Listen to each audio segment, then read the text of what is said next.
Hi, I'm up in Leeds with Dr. Raj Theti. Great pleasure to meet you, Raj. And he is on the Tweakments Guide.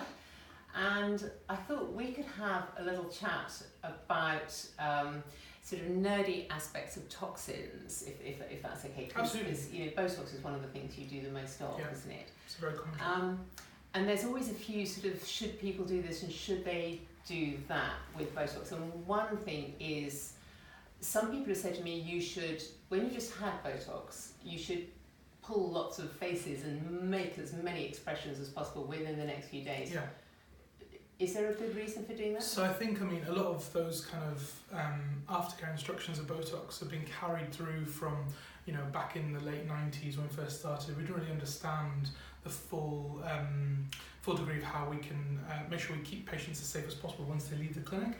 Mm-hmm. But I think modern research, there hasn't been a lot of research into this, to be honest, but between kind of colleagues, the stuff that I've heard and the stuff that we've seen, to be honest, it kind of discounts a lot of those things that we've heard. Okay. So I think obviously, we can use common sense to a degree. Yeah. If I suddenly were to inject a certain amount of volume of a liquid into, for instance, the space in between my bicep and my arm, and then suddenly start scrunching the muscle, you can suddenly start to think actually that might spread somewhere more.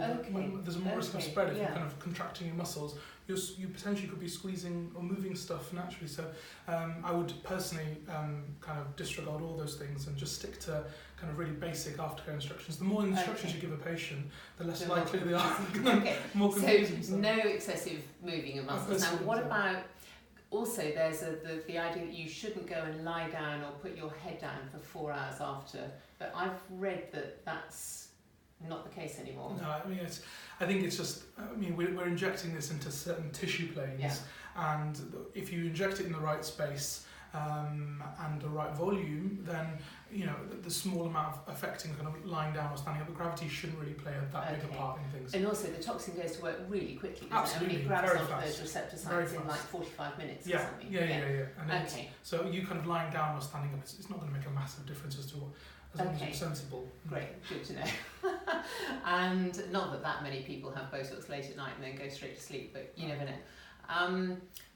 What about not doing things that increase the blood flow immediately afterwards or in the next day or two, so like excessive exercise, sweating or so there's a few like specific instructions that again have been carried through since the late 90s, like things like saunas, steam rooms, things like that, and exercise as well. We're not really sure, it's very speculative as to whether things can definitely make an impact. No one, as far as I'm aware, no one's done any proper clinical trials to say this is definitely what we should or shouldn't be doing, but generally we tend to say not to kind of avoid those things.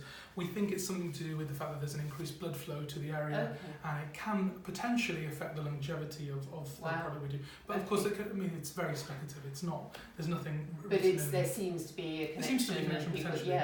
And more so if someone, for instance, goes away and has a massage or something afterwards, that could potentially be a problem. Not because because you're feeling hot or sweaty, mainly because you've got your face planted in a cushion where you've potentially got pressure on the areas that I've injected. So it's kind of common sense things. Disperse it. Absolutely. So if you kind of move, so Botox or Azalor or whichever toxin we're using, it will fundamentally, it won't really recognise which muscle it's in. It will relax wherever you put it. So we can use it for non-medical uses if children with cerebral palsy get it injected in their arms and stuff. So it doesn't matter where you inject it; it will numb whatever muscle it goes into. So on that principle, we kind of keep it where we put it, so it makes sure that it doesn't spread to places we don't want it to go. Because ultimately, if it spreads here, this or that way, it could potentially cause some problems locally in the area. And in the face, that would be not an effect other than what you were aiming at. Absolutely. Because you can get lovely effects lifting the brow or whatever, but if that went off. If it goes the other way, then you could end up with dropping of your brow, heaviness in the brow, or there's very rare. This isn't minutiae, but things like kind of problems with double vision and stuff. If it goes and leaks into the eye socket, eyelids drop, rare things. So these are very rare. But to avoid those things as much as possible, we try and stay in a safe. Kind of safe zones. We kind of mark safe zones out, and making sure that people understand that wherever we put it, just try and keep it there afterwards, and make sure the zones stay as safe as possible. Okay, fantastic. And what about now? Botox doesn't build up in the body in a way that some people think chemicals can build up in the body, but can you explain why? Yeah, a lot of the kind of a lot of the research that's gone on with kind of larger companies has shown that actually within the space of a few days, normally 4 or 5 days, we've lost half of the physical volume of Botox in our body. We've got rid of it, excreted. So by day 14, we've got tiny bits left, and that will all disperse. Yeah, but it's done its job already. It's done its job. Most of the job will be done in the first few days, and then it's just this kind of a process of excreting it over time. So it disables those receptors. So the nerve muscle junction is where it starts to work, and it will stop the transmission of one of the little chemicals travelling across, which basically means fundamentally that the nerve can't communicate with the muscle. Yeah. And then it's more of a case of how long. Done. Absolutely. Yeah. And then the effects that you see from that over time is the skin basically getting a bit of a break, not being constantly bashed by the muscle underneath it. So we see that kind of wrinkle relaxing effect over 2 weeks. But it's just giving the skin a chance to breathe and just relax a little bit. And then those receptors sort of grow back. Exactly. Yeah. So those. So they redevelop in the nerves themselves. Connections. And over the course of an average of 3 to 4 months, you tend to get the regrowth of those little tiny receptors, and everything tends to go back to the way it was. So it's all very temporary. Yeah, and that is the extraordinary thing about it as a drug, isn't it? That you can give repeated doses, and in children with cerebral palsy to control muscle spasticity, those are quite large doses, and you can repeat it and without side effects. Really. It can be life-changing. Yes. Now there was one thing I was struggling to think of that would be a good one to finish on. Now I can't actually think of it. That wasn't very clever, was it? What did I have to ask? Can you be allergic to Botox?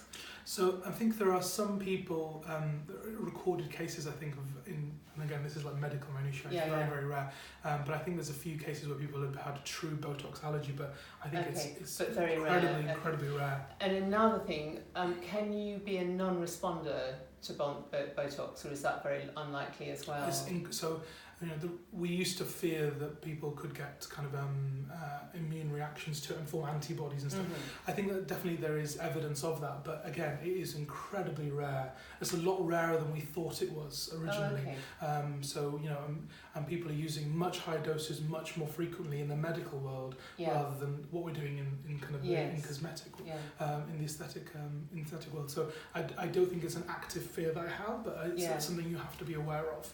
But it is incredibly rare. Personally, I've never had a case that's ever had that thing, but I've heard of colleagues occasionally question but sometimes it's actually whether the dose was higher for that patient. Sometimes it's a dosing issue more than anything else. Yeah, because there's always sort of non-responders usually for any particular procedure, but there may be reasons. And there's a bunch of reasons why people might not be suitable for Botox treatment, of course, and that kind of thing is laid out on your website. I think I've probably got it on mine as well. So I'm not trying to sell this as some wonder thing. I was just really interested in talking through the minutiae of it. Absolutely. Because it's such an interesting thing. Well, thank you so much. Really great to have a chat. Thank you.